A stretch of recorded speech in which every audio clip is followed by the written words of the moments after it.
Harry Potter, The Goblet of Fire, Chapter 8, The Quidditch World Cup. Clutching their purchases, Mr. Weasley in the lead, they all hurried into the wood, following the lantern-lit trail. They could hear the sounds of thousands of people moving around them, shouts and laughter, snatches of singing. The atmosphere of feverish excitement was highly infectious. Harry couldn't stop grinning. They walked through the wood for 20 minutes, talking and joking loudly, until at last they emerged on the other side and found themselves in the shadow of a gigantic stadium. Though Harry could only see a fraction of the immense gold walls surrounding the pitch, he could tell that 10 cathedrals would fit comfortably inside it. "Seats 100,000, said Mr. Weasley, spotting the awestruck look on Harry's face. Ministry Task Force of 500 have been working on it all year, muggle-repelling charms on every inch of it. Every time muggles have got anywhere near here all year, they've suddenly remembered urgent appointments and had to dash away again. Bless them," he added fondly, leading the way towards the nearest entrance, which was already surrounded by a swarm of shouting wizards and witches. "Prime seat," said the Ministry Witch at the entrance when she checked their tickets. "Top box, straight upstairs, Arthur, and as high as you can go." The stairs into the stadium were carpeted in rich purple. They clambered upwards with the rest of the crowd, which slowly filtered away through the doors into the stands to the left and right. Mr. Weasley's party kept climbing, and at last they reached the top of the staircase and found themselves in a small box, set at the highest point of the stadium and situated exactly halfway between the golden goalposts. About 20 purple and gilt chairs stood in rows here, and Harry, filing into the front seats with the Weasleys, looked down upon a scene the like of which he could never imagine. 100,000 witches and wizards were taking their places in the seats, which rose in levels around the long oval pitch. Everything was suffused with a mysterious golden light that seemed to come from the stadium itself. The pitch looked smooth as velvet from their lofty position. At either end of the pitch stood 3 goal hoops, 50 feet high, right opposite them. Almost at Harry's eye was a gigantic blackboard. Gold writing kept dashing across it as though an invisible giant's hand was scrawling upon it and then wiping it off again. Watching it, Harry saw that it was flashing advertisements across the pitch. The Blue Bottle, a broom for all the family, safe, reliable, and with inbuilt anti-burglar buzzer. Mrs. Scour's all-purpose magical mess remover, no pain, no stain. Gladrag's wizard wear, London, Paris, Hogsmeade. Harry tore his eyes away from the sign and looked over his shoulder to see who else was sharing the box with them. So far it was empty, except for a tiny creature sitting in the second from last seat at the end of the row behind them. The creature, whose legs were so short they stuck out in front of the chair, was wearing a tea towel draped like a toga and had its face hidden in its hands. Yet these long bat-like ears were oddly familiar. "Dobby?"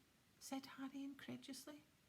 The tiny creature looked up and parted its fingers, revealing enormous brown eyes and a nose the exact size and shape of a large tomato. It wasn't Dobby. It was, however, unmistakably a house elf, as far Harry's friend Dobby had been. Harry had set Dobby free from his old owners, the Malfoy family. "Did Sir just call me Dobby?" squeaked the elf curiously from behind its fingers. Its voice was higher even than Dobby's had been, a teeny quivering squeak of a voice, and Harry suspected, though it was very hard to tell with a house elf, that this one might be female. Ron and Hermione spun around in their seats to look. Though they had heard a lot about Dobby from Harry, they'd never actually met him. Even Mr. Weasley looked around in interest. "Sorry," Harry told the elf. "I just thought you were someone I knew." "But I knows Dobby too, sir," squeaked the elf. She was shielding her face as though blinded by light, though the top box was not brightly lit. "My name is Winky, sir. And you, sir?" Her dark brown eyes widened to the size of side plates as they rested upon Harry's scar. You is surely Harry Potter. Yeah, I am, said Harry. But Dobby talks of you all the time, sir, she said, lowering her hands very slightly and looking awestruck. How is he, said Harry. How's freedom suiting him? Ah, sir, said Winky, shaking her head. Ah, sir, meaning no disrespect, sir, but I is not sure you did Dobby a favour, sir, when you is setting him free. Why, said Harry, taken aback. What's wrong with him? Freedom is going to Dobby's head, sir, said Winky sadly. Ideas above his station, sir. Can't get another position, sir. Why not, said Harry. Winky lowered her voice by half an octave and whispered, He is wanting paying for his work, sir. Paying? Said Harry blankly. Well, why shouldn't he be paid? Winky looked quite horrified at the idea and closed her fingers slightly so that her face was half hidden again. House elves is not paid, sir, she said in a muffled squeak. No, no, no. I says to Dobby, I says, go find yourself a nice family and settle down, Dobby. He is getting up to all sort of hijinks, sir, and what is unbecoming to a house elf. You goes racketing around like this, Dobby, I says, and the next thing I hears you's up in front of the Department for the Regulation and Control of Magical Creatures, like some common goblin. Well, it's about time he had some fun, said Harry. House elves is not supposed to have fun, Harry Potter, said Winky firmly from behind her hands. House elves does what they is told. I is not liking heights at all, Master Potter. She glanced towards the edge of the box and gulped. But my master sends me to the top box, and I come, sir. Why has he sent you up here if he knows you don't like heights, said Harry. Master wants me to save him a seat, Harry Potter. He is very busy, said Winky, tilting her head towards the empty space beside her. Winky is wishing she was back in Master's tent, Harry Potter, but Winky does what she is told. Winky is a good house elf. She gave the edge of the box another frightened look and hid her eyes completely again. Harry turned back to the others. So that's a house elf, Ron muttered. Weird things, aren't they? Toby was weirder, said Harry. Ron pulled out his binoculars and started testing them, staring down into the crowd on the other side of the stadium. Wild, he said, twiddling the replay knob on the side. I can make that old bloke down there pick his nose again and again and again. Hermione, meanwhile, was skimming eagerly through her velvet-covered tasselled programme. A display from the team mascots will precede the match, she read aloud. Oh, that's always worth watching, said Mr. Weasley. National teams bring creatures from their native land, you know, to put on a bit of a show. The box filled gradually around them over the next half hour. Mr. Weasley kept shaking hands with people who were obviously very important wizards. Percy jumped to his feet so often he looked as though he was trying to sit on a hedgehog. When Cornelius Fudge, the Minister for Magic himself, arrived, Percy bowed so low that his glasses fell off and shattered. Highly embarrassed, he repaired them with his wand and thereafter remained in his seat, throwing jealous looks at Harry, whom Cornelius Fudge had greeted like an old friend. They had met before, and Fudge shook Harry's hand in fatherly fashion, asked how he was, and introduced him to the wizards on either side of him. Harry Potter, you know, he loudly told the Bulgarian minister, who was wearing splendid robes of black velvet trimmed with gold and didn't seem to understand a word of English. Harry Potter! Oh, come on now, you know who he is, the boy who survived. You know who? You do know who he is. The Bulgarian wizard suddenly spotted Harry's scar and started gabbling loudly and excitedly, pointing at it. You would get there in the end, said Fudge wearily to Harry. I'm no great shakes at languages. I need Barty Crouch to do this sort of thing. Ah, I see his house elf saving him a seat. Good job too. These Bulgarian blighters have been trying to cajole the best places. Ah, and here's Lucius. Harry, Ron and Hermione turned quickly, edging along the second row to 3 still empty seats right behind Mr. Weasley were none other than Dobby the house elf's old owners, Lucius Malfoy, his son Draco, and a woman Harry supposed must be Draco's mother. Harry and Draco Malfoy had been enemies ever since their first journey to Hogwarts. A pale boy with a pointed face and white blonde hair, Draco greatly resembled his father. His mother was blonde too, tall and slim. She would have been nice looking if she hadn't been wearing a look that suggested there was a nasty smell under her nose. Ah, fudge, said Mr. Malfoy, holding out his hand as he reached the Minister for Magic. How are you? I don't think you've met my wife Narcissa or our son Draco. How do you do, said Fudge, smiling and bowing to Mrs. Malfoy. And allow me to introduce you, Mr. Oblansk. Oblansk, well, he's the Bulgarian Minister for Magic, and he can't understand a word I'm saying anyway, so never mind. And let's see who else. You know Arthur Weasley, I dare say. It was a tense moment. Mr. Weasley and Mr. Malfoy looked at each other, and Harry vividly recalled the last time they'd come face to face. It had been in Flourish and Bott's bookshop, and they had had a fight. Mr. Malfoy's cold grey eyes swept over Mr. Weasley and then up and down the row. Good Lord, Arthur, he said softly. What did you have to sell to get seats in the top box? Surely your house wouldn't have fetched this much. Fudge, who wasn't listening, said, Lucius has given a very generous contribution to St. Mungo's Hospital for magical maladies and injuries. Arthur, he's here as my guest. How nice, said Mr. Weasley with a very strange smile. Mr. Malfoy's eyes had turned to Hermione, who went slightly pink, but stared determinedly back at him. Harry knew exactly what was making Mr. Malfoy's lip curl. The Malfoys prided themselves in being purebloods. In other words, they considered anyone of Muggle descent, like Hermione, second class. However, under the gaze of the Minister for Magic, Mr. Malfoy didn't dare say anything. He nodded sneeringly to Mr. Weasley and continued down the line to his seats. Draco shot Harry, Ron and Hermione one contemptuous look, then settled himself between his mother and father. Slimy gits, Ron muttered as he, Hermione and Harry turned to face the pitch again. Next moment, Ludo Bagman had charged into the box. Everyone ready, he said, his round face gleaming like the great excited Edam. Minister, ready to go? Ready when you are, Ludo, said Fudge comfortably. Ludo whipped out his wand and directed it at his own throat and said, Sonorous, and then spoke over the roar of sound that was now filling the packed stadium. His voice echoed over them, booming into every corner of the stands. Ladies and gentlemen, welcome to the final of the 422nd Quidditch World Cup.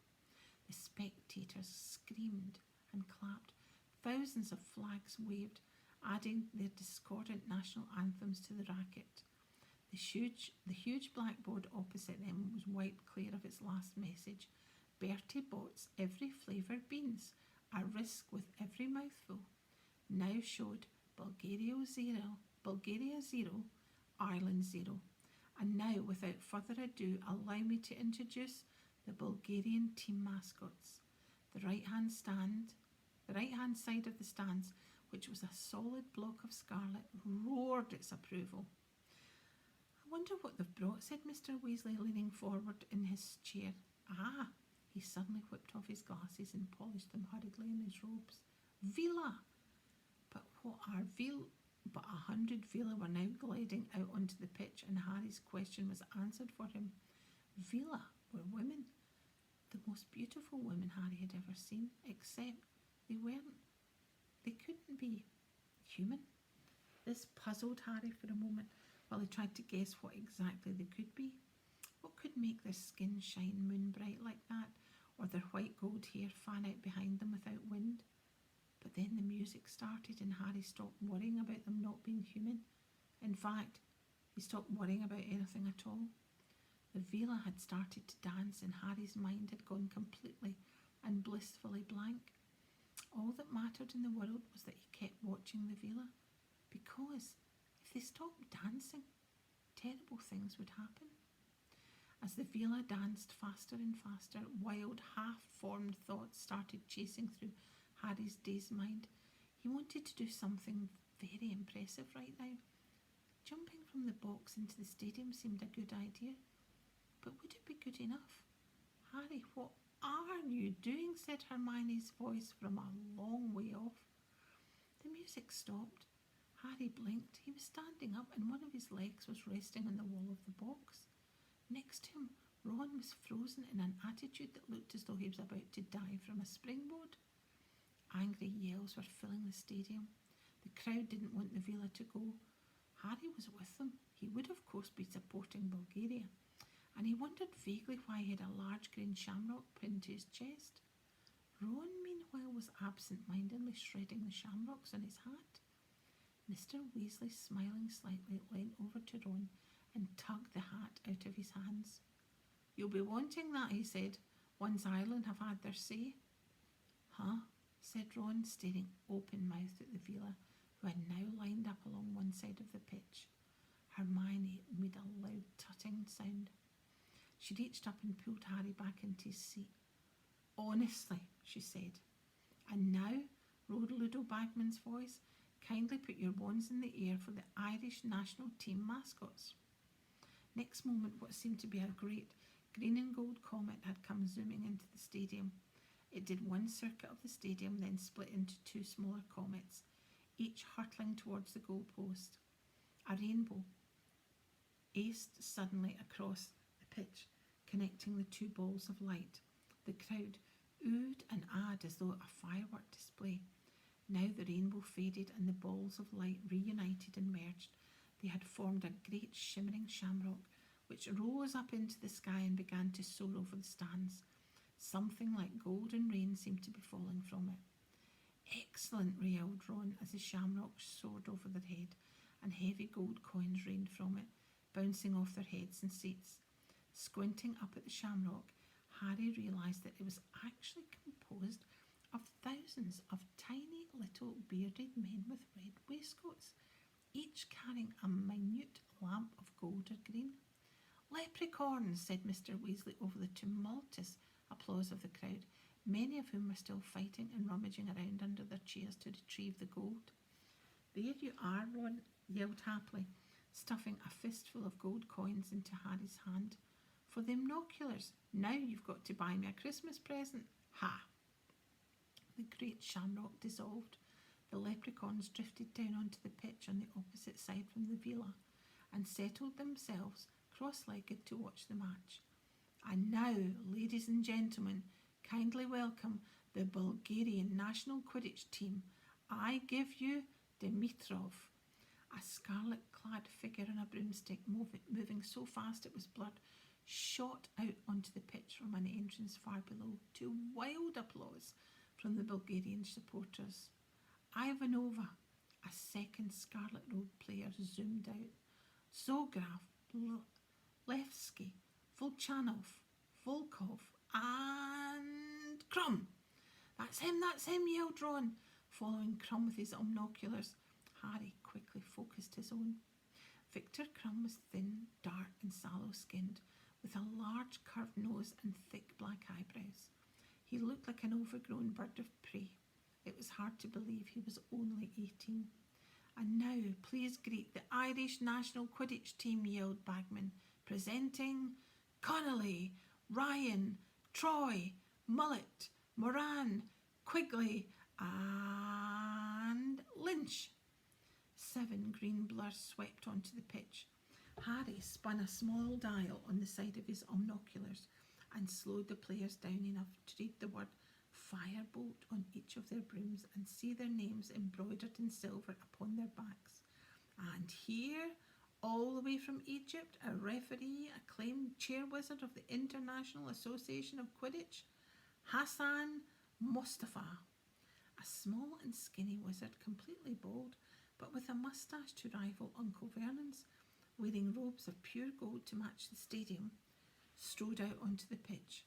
A silver whistle was protruding from under the moustache, and he was carrying a large wooden crate under one arm, his broomstick under the other. Harry spun the speed dial on his binoculars back to normal, watching closely as Mustafa mounted his broomstick and kicked the gate open. 4 balls burst into the air, the scarlet quaffle, the 2 black bludgers, and, Harry saw it for the briefest moment before it sped out of sight, the minuscule winged golden snitch. With a sharp blast on his whistle, Mustafa shot into the air after the balls. They're off, screamed Bagman, and it's Mullet, Troy, Moran, Dimitrov, back to Mullet, Troy, Levetsky, Moran. It was Quidditch as Harry had never seen played before. He was pressing his binoculars so hard that his glasses were cutting into the bridge of his nose. The speed of the players were incredible. The chasers were throwing the quaffle to each other so fast that Bagman only had time to say their names. Harry spun the slow dial on the right of his binoculars again, pressed the play-by-play button on the top, and he was immediately watching in slow motion while the glittering purple lettering flashed across the lenses and the noise of the crowd pounded against his eardrums. Hawk's head attacking formation, he read, and he watched the three Irish chasers zoom closely together. Troy in the centre, slightly ahead of Mullet and Moran, bearing down in the Bulgarians. Porskov Ploy flashed up next as Troy made as though to dart upwards with the quaffle, drawing away the Bulgarian chaser Ivanov and dropping the quaffle to Moran. One of the Bulgarian beaters, Volkov, swung hard at a passing bludger with his small club, knocking it into Moran's path. Moran ducked to avoid the bludger and dropped the quaffle, and Levski, soaring beneath, caught it. "Troy scores!" roared Bagman, and the stadium shuddered with a roar of applause and cheers. 10-0 to Ireland. What? Harry yelled, looking wildly around through his binoculars. But Levski's got the quaffle. Harry, if you're not going to watch at normal speed, you're going to miss things, shouted Hermione, who was dancing up and down, waving her arms in the air while Troy did a lap of honour in the pitch. Harry looked quickly over the top of his binoculars and saw that the leprechauns were watching from the sidelines, and they had all risen into the air, formed a great glittering shamrock. Across the pitch, the Vila were watching them sulkily. Furious with himself, Harry had spun his speed dial back to normal as play resumed. Harry knew enough about Quidditch to see that the Irish chasers were superb. They worked as a seamless team, appearing to read each other's minds by the way they positioned themselves, and the rosette on Harry's chest kept squeaking their names: Troy, Mullet, Moran. And within 10 minutes, Ireland had scored twice more, bringing their lead to 30-0, causing a thunderous tide of roars and applause from the green-clad supporters. The match became faster still, but more brutal. Volkov and Volchanov, the Bulgarian beaters, were whacking the bludgers as fiercely as possible at the Irish chasers, and were starting to prevent them using some of their best moves. Twice they were forced to scatter, and then finally Ivanova managed to break through the ranks, dodge the keeper Ryan, and score Bulgaria's first goal. "Fingers in your ears," bellowed Mr. Weasley as the Vila started to dance in celebration. Harry screwed up his eyes too. He wanted to keep his mind on the game. After a few seconds, he chanced a glance at the pitch. The Vila had stopped dancing, and Bulgaria were again in possession of the quaffle. "Dimitrov, Levski, Dimitrov, Ivanova. Oh, I say," roared Bagman. 100,000 wizards and witches gasped as the two seekers, Crumb and Lynch, plummeted through the centre of the chasers so fast it looked as though they had just jumped from aeroplanes without parachutes. Harry followed their descent through his binoculars, squinting to see where the snitch was. "They're going to crash," screamed Hermione next to Harry. She was half right. At the very last second, Victor Crumb pulled out of the dive and spiralled off. Lynch, however, hit the ground with a dull thud that could be heard throughout the stadium. A huge groan rose from the Irish seats. "Fool!" moaned Mr. Weasley. "Crumb was fainting." "It's time out," yelled Bagman's voice as trained Mediwizards hurry onto the pitch to examine Aidan Lynch. "He'll be okay. He only got ploughed," Charlie said reassuringly to Ginny, who was hanging over the side of the box looking horror-struck. Which is what Crumb was after, of course. Harry hastily pressed the replay and play-by-play buttons on his binoculars, twiddled the speed dial and put them back up to his eyes. He watched as Crumb and Lynch dived again in slow motion. Vronsky, find dangerous seeker diversion, read the shining purple lettering across his lenses. He saw Crumb's face contorted with concentration as he pulled out of the dive just in time while Lynch was flattened, and he understood. Crumb hadn't seen the snitch at all. He was just making Lynch copy him. Harry had never seen anyone fly like that. Crumb hardly looked as though he was using a broomstick at all. He moved so easily through the air that it looked as though he was unsupported and weightless. Harry turned his binoculars back to normal and focused them on Crumb. He was circling high above Lynch, who was now being revived by Medivizards with cups of potion. Harry, focusing still more closely upon Crumb's face, saw his dark eyes darting all over the ground 100 feet below. He was using the time while Lynch was revived to look for the snitch without interference. Lynch got to his feet at last, to loud cheers from the green-clad supporters, mounted his firebolt and kicked back off into the air. His revival seemed to give Ireland new heart. When Mustafa blew his whistle again, the chasers moved into action with a skill unrivalled by anything Harry had seen so far. After 15 more fast and furious minutes, Ireland had pulled ahead by 10 more goals. They were now leading by 130 points to 10, and the game was starting to get dirtier. As Mullet shot towards the goalpost yet again, clutching the quaffle tightly under her arm, the Bulgarian keeper Zograf flew out to meet her. Whatever happened was over so quickly, Harry didn't catch it, but a scream of rage from the Irish crowd and Mustafa's long, shrill whistle blast told him it had been a foul. And Mustafa takes the Bulgarian keeper to task for cobbing excessive use of elbows, Bagman informed the roaring spectators. And yes, it's a penalty to Ireland. The leprechauns, who had risen angrily into the air like a swarm of glittering hornets when Mullet had been fouled, now darted together to form the words, "Ha ha ha." The Vila on the other side of the pitch leapt to their feet, tossed their hair angrily, and started to dance again. As one, the Weasley boys and Harry stuffed their fingers into their ears, but Hermione, who hadn't bothered, was soon tugging on Harry's arm. He turned to look at her, and she pulled his fingers impatiently out of his ears. "Look at the referee," she said, giggling. Harry looked down at the pitch. Hassan Mustafa had landed right in front of the dancing Vila and was acting very odd indeed.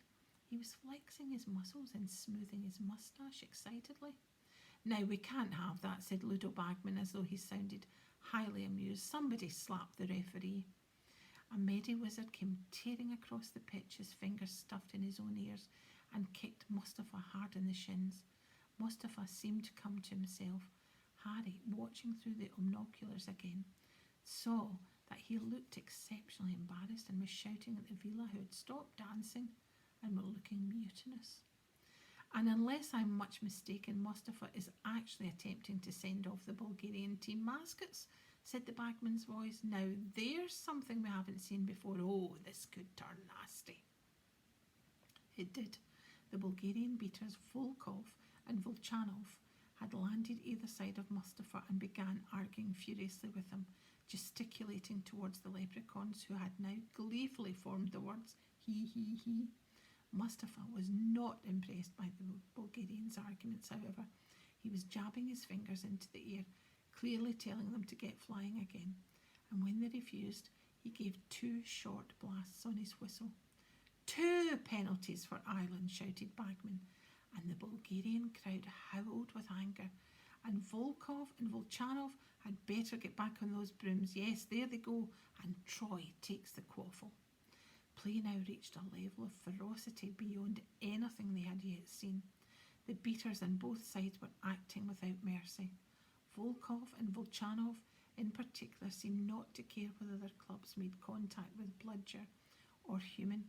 As they swung them violently through the air, Dimitrov shot straight at Moran, who had the quaffle, nearly knocking her off her broom.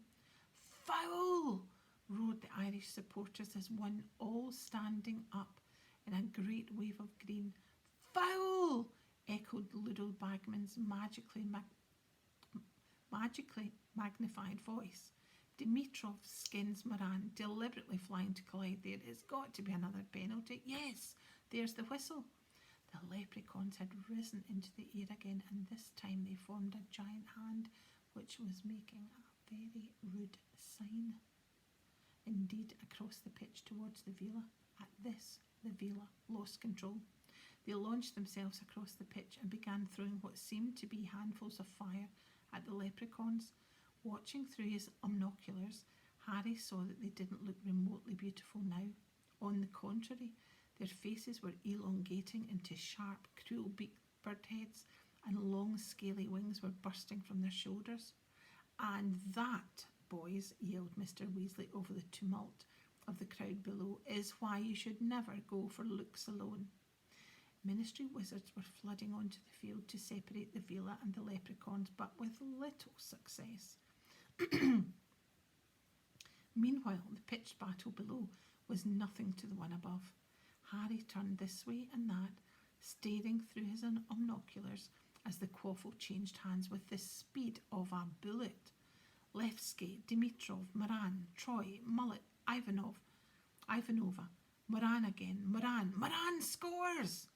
But the cheers of the Irish supporters were barely heard over the shrieks of the Villa, the blasts now issuing from the ministry members' wands, and the furious roars of the Bulgarians. The game recommenced immediately. Now Levski had the quaffle, now Dimitrov. The Irish beater quickly swung heavily at a passing bludger, and it hit as hard as possible towards Crumb, who did not duck quickly enough. It hit him hard in the face. There was a deafening groan from the crowd. Crumb's nose looked broken. There was blood everywhere. But Hassan Mustafa didn't blow his whistle. He had become distracted, and Harry couldn't blame him. One of the Villa had thrown a handful of fire and set his broom tail alight.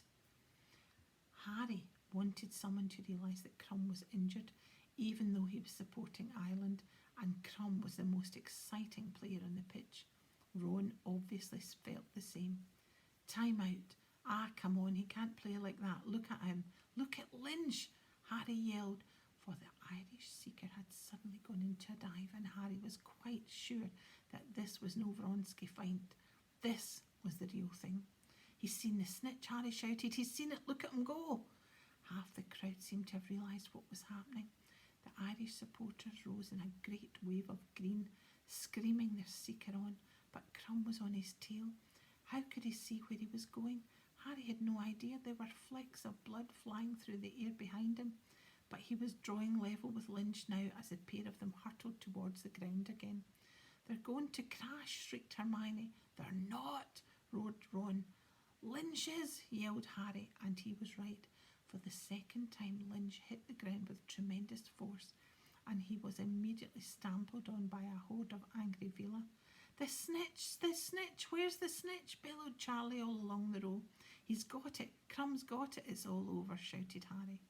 Crumb, his red robe shining with blood from his nose, was rising gently into the air, his fist held high, a glint of gold in his hand.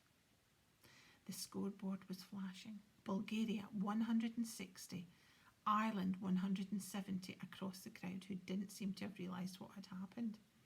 Then, slowly, as though a great jumbo jet was revving up, the rumblings from Ireland supporters grew louder and louder and erupted into screams of delight. "Ireland win!" shouted Bagman, who, like the Irish, seemed to have been taken aback by the sudden end of the match. "Crumb gets the snitch, but Ireland win. Good Lord, I don't think any of us were expecting that." "What did he catch the snitch for?" Ron bellowed, even as he jumped up and down, applauding with his hands over his head. "He ended it when Ireland was 160 points ahead. The idiot!" "He knew they were never going to catch up," Harry shouted back over the noise, also applauding loudly. The Irish chasers were too good. He wanted to end it on his terms, that's all. "He was very brave, wasn't he?" Hermione said, leaning forward to watch Crumb land, and the swarm of merry wizards blasting a path through the battling leprechauns and Villa to get to him. "He looks a terrible mess." Harry put his binoculars to his eyes again. It was hard to see what was happening below, because leprechauns were zooming delightedly all over the pitch, but he could just make out Crumb surrounded by merry wizards.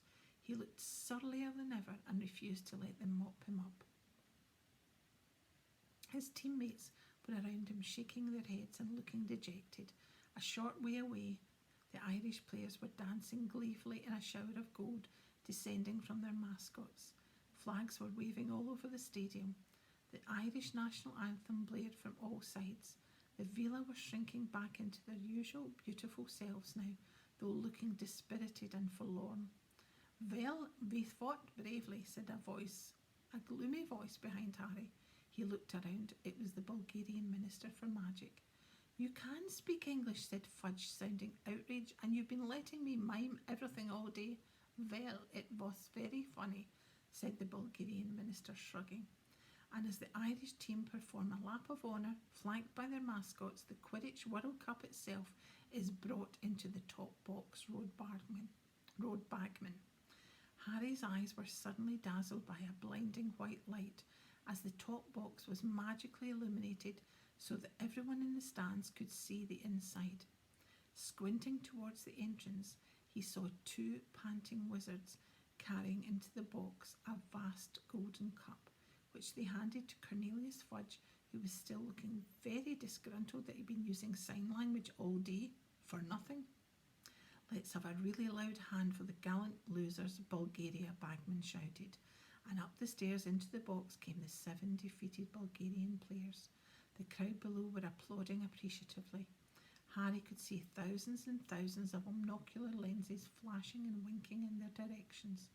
One by one the Bulgarians filed between the rows of the seats in the box, and Bagman called out the name of each as they shook hands with their own minister, and then with Fudge.